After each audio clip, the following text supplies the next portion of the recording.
जनसुरक्षा म्हणजे जनतेची सुरक्षा. अरे आम्हाला सुरक्षा फक्त आम्हाला तुमची भीती आहे, सरकारची. आम्हाला दुसरी कोणाची भीती नाही.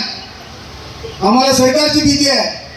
कधी कोणता कायदा आणेल आणि आम्हाला जेलमध्ये टांबेल याचा भरोसा नाही. 1919 त्याचा उल्लेख केला, रॉबर्ट ॲक्ट.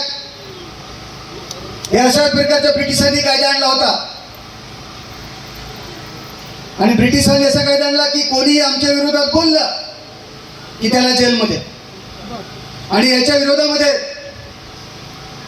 जालियनवाला बाग या ठिकाणी रॉबर्ट ॲक्टला विरोध करण्यासाठी जसं आज आपण डहाणू तहसील कार्यालयावर आलो तसं जालियनवाला बागमध्ये एक सभा भरली आणि जनरल डायरने त्यावेळेस आदेश दिले फायरिंग करण्याची.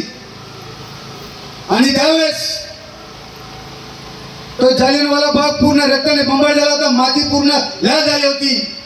अशा वेळेस 12 वर्षाचा पोरगा त्या जालियनवाला बागमध्ये गेला आणि ती माती उचलून त्याने कपाळाला लावली. तो 12 वर्षाचा पोरगा कोण होता? शहीद भगतसिंग. आणि त्याने सांगितलं होतं कि सरफरोशी की तमन्ना अब हमारे दिल में है, सरफरोशी की तमन्ना अब हमारे दिल में है, देखना है जोर कितने बाजुओं का दिल में है. भगत सिंह, सुखदेव, राजगुरु, अशफाकुल्ला खान, चंद्रशेखर आझाद, सुभाष चंद्र बोस, महात्मा गांधी यांनी बलिदान दिलेले आहे देशासाठी. त्यांचा वारसा आम्ही पुढे घेऊन जाणार आहे. हिंदू, मुस्लिम, शीख, ईसाई, आदिवासी, दलित आम्ही सर्व या देशाचे नागरिक एक आहोत. अरे ब्रिटिशांनी 150 वर्ष राज्य का केलं? का केलं? आज जसे हरामखोर गद्दार आहेत ना, कोण? आपलेच भाऊ बांधव. का आदिवासी आहे का पालघर जिल्ह्यामध्ये कमी आहे हरामखोर? कमी आहेत का? एवढेच का इथे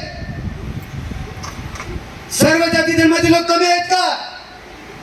अरे अशामुळे तर ब्रिटिशांनी 150 वर्ष राज्य केलं.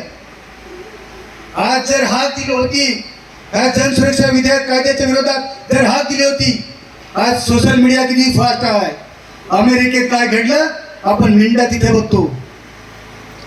मग एवढ्या दिवसापासून सोशल मीडियावर पण दिलं होतं ना या जनसुरक्षा विधेयकाच्या विरोधात आपल्याला एक व्हायचे. आले का सर्व ठाणे पालघर जिल्ह्यातले आपले आले का सर्व बांधव? नाही आले. यांना आणावं लागेल, गावागावात तुम्हाला सांगावं लागेल. आता लग्नाचा सीझन आहे. आपल्या सर्व भगिनी जाताना सुटकी घ्यायला, कपडे घ्यायला, तर एक बाई सांगते मला या रंगाचं पाहिजे, दुसरी सांगते मला ह्या रंगाचं पाहिजे. नाही, उद्या हा कायदा जर आला तर तुम्हाला सुटका एकाच रंगाचं घ्यायचं आहे. भारतीय जनता पक्षाचं सरकार ठरवेल.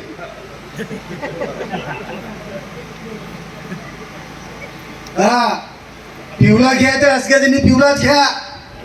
जर का लाल घेतला तर डायरेक्ट तुरुंगात. तुमचं जे अभिव्यक्ती आहे, आज मी माणूस म्हणून स्वतंत्र आहे, मला पाहिजे ते मी कपडे घालू शकतो. आठवड्याला एकदा तरी बोंबील आणतो ना आपण बाजारातून, ते पण आणायचे नाही. ज्या देशामध्ये आई बहिणीची नंग थिंड काढली जाते, ज्या देशामध्ये मणिपूर सारख्या ठिकाणी आमच्या आई बहिणीला नग्न फिरवलं जातं, त्या देशात एका प्राण्याला मी माता म्हणतो. मी काय बोलतो लक्षात येतं? एका मुक्या प्राण्याला मी माता म्हणतो. म्हणा तुम्ही स्वतंत्र आहे, पण माझ्या आईला पण माता म्हणा ना, भगिनीला पण भगिनी म्हणा ना. तिला तुम्ही नग्न फिरवता काय? ही आहे का लोकशाही? याच्या विरोधामध्ये आपण इथे उतरलेलो आहोत. संपूर्ण या देशातली जी 80% जनता आहे, व्यापारी असेल, व्यापाऱ्याला पण उद्या रस्त्यावर उतरावं लागेल. तुम्हाला माहिती आहे, व्यापाऱ्यांचं एक उदाहरण देतो. आपल्या डहाणूमध्ये एक रिलायन्स मॉल आहे. पूर्वी नव्हता, मी तिकडे कधी गेलो नाही, पण माझी पत्नी मला एक दिवस म्हणाली की चला जरा त्या मॉलमध्ये आपण सामान घ्यायला जाऊ. मी गेलो. या बाईने ट्रॉली काढली. मी सांगितलं हे का? सर्व म्हणे ह्याच्यातच सामान घ्यायचं आहे.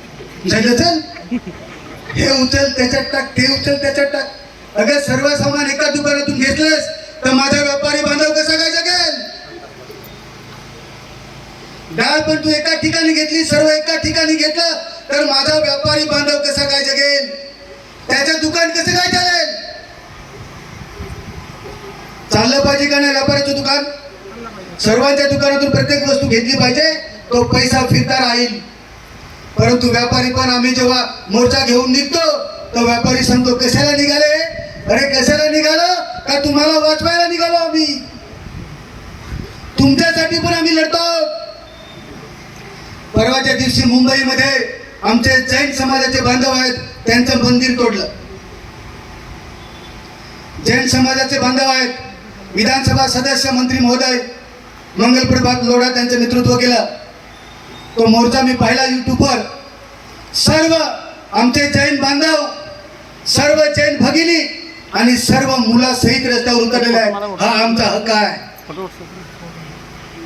यांना हे जे सरकार आहे हे अंबानी आणि अदानीचं आहे. यांच्यासाठी सर्व धोरणे राबवतं. तुम्हाला माहिती आहे कोण अंबानी? त्यांचा तो मुलगा बघा, तो जेमतेम चालतो. तुम्ही कुठला बघा, काय त्याचं नाव? अनंत अंबानी. तो मुलगा त्याचा, अंबानीचा मुलगा, हा जेमतेम चालतोय. पृथ्वीवर बोज आहे तरी आमच्या पैशाने 25 पोलीस मशीन गन घेऊन त्याची सिक्युरिटी करतायत. अरे हरामखोरावर लाज वाटली पाहिजे. आमचा बाप शेतामध्ये काम करतो, आम्हाला ओळखता येत नाही.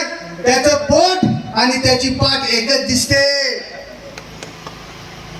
आमच्या शेतात राहणार आमचा बाप, आमची आई जी मेहनत करते, घाम काढते, शेतातून अन्न पिकवते आणि संपूर्ण जगाला पोचते, तिचं पोट आणि पाठ आम्हाला समजत नाही. पण मंदिरातला पुजारी जेमतेम हात टेकून उठतो, जेमतेम उठतो. एवढं मोठं पोट आहे त्याचं, कशाला आहे ते खातोस? मेहनत कर. तो मेहनत करणारा वर्ग आहे आमचा. परंतु आमच्या हक्कांवर गदा येते आहे. एक उदाहरण दिलं, शेतकऱ्यांच्या विरोधामध्ये 3 कायदे आणले. काय होते त्याच्यामध्ये? आम्ही सांगू तेच पीक घ्यायचं. तर काय घ्यायचं? केळी, टमाटर. केळीचे काय करतात? एक केळीचे चिप्स बनवतात असे, आणि त्याला मसाला लावला का ते 25 रुपयाला विकलं जातं. आणि माझ्या शेतकऱ्यापासून ते 1 रुपयाला तुम्ही विकत घेता. तुम्ही 1 रुपयाला विकत घेता आणि तुम्ही फक्त मीठ मसाला लावला आणि त्याला पाकिट बनवलं का दुकानामध्ये 25 रुपयाला विकता. एवढं आमच्या शेतकऱ्यांचं शोषण करता तुम्ही. आणि ते कायद्यामध्ये तेच होतं की आम्ही सांगू तेच पीक पिकवायचं. बघा, त्याच्या विरोधात देशातील हरियाणा, पंजाब, यूपी, बिहार सर्व देशातून 500 शेतकरी संघटना एकत्र आल्या. त्याच्यामध्ये किसान सभा सर्वोच्च होती, टिकैत होते. आणि त्या शेतकरी आंदोलनाचं नेतृत्व करणारे नेते आज आपल्यामध्ये अशोक ढवळे इथे उपस्थित आहेत. 1 वर्ष 8 महिने हे शेतकरी आंदोलन चाललं आणि 700 शेतकऱ्यांनी आपल्या प्राणाचं बलिदान दिलं. परंतु हा इतिहास आहे. हे ऐतिहासिक आंदोलन होतं का ज्या पार्लमेंटमध्ये मोदींनी हे जे कायदे आणले त्याच पार्लमेंटमध्ये मोदींना हे कायदे मागे घ्यायला. ही शेतकऱ्यांची ताकद आहे देशामध्ये. आणि म्हणून या सरकारला भीती आहे. तुम्हाला माहिती आहे श्रीलंकेमध्ये काय झालं होतं? श्रीलंकेमध्ये एवढी महागाई वाढली, एवढी महागाई वाढली, लोकांना जगणे असहाय्य झालं. लोकांना जगणं मुश्किल झालं. पेट्रोल वाढला, सर्व किमतीचे भाव वाढले, कामगारांची मजुरी नाही वाढली. कामगार कसा काय खरेदी करणार? आणि म्हणून संपूर्ण जनता रस्त्यावर उतरली. सर्व मंत्र्यांना घराच्या बाहेर काढलं आणि रस्त्यावर धावा लावलं. आणि ती जनता जेव्हा रस्त्यावर उतरली तेव्हा सरकार बदललं. ही भीती भारतातल्या सरकारला आहे. उद्या जर ही जनता रस्त्यावर उतरली तर आमची काय परिस्थिती करेल हे होऊ नये म्हणून हा जनसुरक्षा विधेयक कायद्याचं स्वरूप देणार. हुकुमशाही आता ते सांगू शकत नाही, तुम्ही मोर्चे काढू नका. परंतु कायद्याचं स्वरूप दिलं तर आता आपल्या पाठीमागे बघा पोलीस उभे आहेत. गवळी लगेच बाजूला झाला. हे बघा, हे आज आपल्याला संरक्षण देत आहेत का? कायदा, संविधानाने आपला अधिकार दिलेला आहे. म्हणून आज हे आपलेच भाऊ बांधव आहेत. ह्याच्यातला अंबानी मधला कोणी असेल तर मला सांगा की अंबानी, तर आम्ही त्याचा सत्कार करू. हे आपल्या शेतकरी कामगारांचीच मुलं आहेत. यांचे पण आई वडील आज जर तुम्ही अशी नजर टाकली तर आज पण तुमचे आई वडील शेतामध्ये राबताना तुम्हाला दिसतील. आज कायद्याने संविधानाने अधिकार दिला म्हणून आज आपलं संरक्षण करतात. उद्या हेच सरकारचे संरक्षण करायला येणार. तुम्ही रस्त्यावर उतरले तर का ते कायदा झालेला आहे, तुम्ही कायद्याच्या विरोधात मोर्चा काढता म्हणून हे आपल्याला सर्वांना जेलमध्ये टाकणार. इंग्रजांच्या काळात पण हेच झाले होते. त्यांची सेवा चाकरी करणारे आपल्यालाच काय होते, त्यांनीच जालियनवाला बागमध्ये बेछूट गोळीबार केला होता. म्हणून 23 वर्षाचा पोरगा, त्यांची नावं घेतली. बिरसा मुंडा, ज्यांनी 25 वर्षामध्ये आपलं बलिदान दिलं. याच्या अगोदर आमच्या आदिवासी बहादूर पण अनेक लढलेले आहेत. सिद्धू कानू, तंटाबीर, राघोजी भांगरे असे अनेक लढलेले आहेत. पण जेव्हा 23 वर्षाचा पोरगा हसत हसत फासावर जातो, त्या देशाला स्वातंत्र्य मिळवण्यासाठी मी एक क्रांतिकारक म्हणून आज मला ब्रिटिश फाशी देत आहे.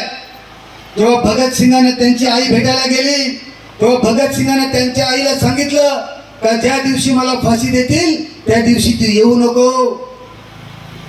त्याच्या आईने विचारलं का नको येऊ? मला जेव्हा फाशी दिली जाईल तेव्हा तू रडशील, तुझ्या डोळ्यातून अश्रू येतील आणि भारत देशातला तरुण सांगेल का बघा भगतसिंगची आई रडायला लागली, तू येऊ नको. जेव्हा मी फासावर जाईल आणि जेव्हा जेव्हा असं देशावर संकट येईल त्या देशाच्या कानाकोपऱ्या माझ्यासारखा भगतसिंग तयार येईल विचार घेऊन, आणि ह्या देशावर गुलामगिरी लादण्याचा जो प्रयत्न करेल ती गुलामगिरी उचलून लावण्याचा तो तरुण पुढे येईल. आणि आज या मोर्चामध्ये जेवढा पण तरुण आलेला आहे या तरुणावर जबाबदारी आहे. इथून गेल्यानंतर गावागावात, शहरात, गल्लीत, मोहल्ल्यात सर्वांना सांगा जात पात हा आपला धर्म नाही. मनुष्याच्या पलीकडचा, माणुसकीच्या पलीकडचा दुसरा कोणता धर्म नाही. आपण सर्व सारखे आहोत आणि म्हणून सर्वांना सांगा काही हुकुमशाही रौलट पॅक प्रमाणे लिहिलेला आहे, हा सुद्धा रौलट पॅक आहे. याच्या विरोधामध्ये जसं जयंत दुबळेंनी सांगितलं काही नियोजन नक्की होईल की येणाऱ्या विधानसभेमध्ये पूर्ण विधानसभेला घेराव घालण्याची तयारी आपण ठेवली पाहिजे. या सरकारला भाग पाडू, हे विधेयक मागे घेण्याचं एवढ्याच्या प्रसंगी बोलतो थांबतो. धन्यवाद. इन्क्लाब जिंदाबाद.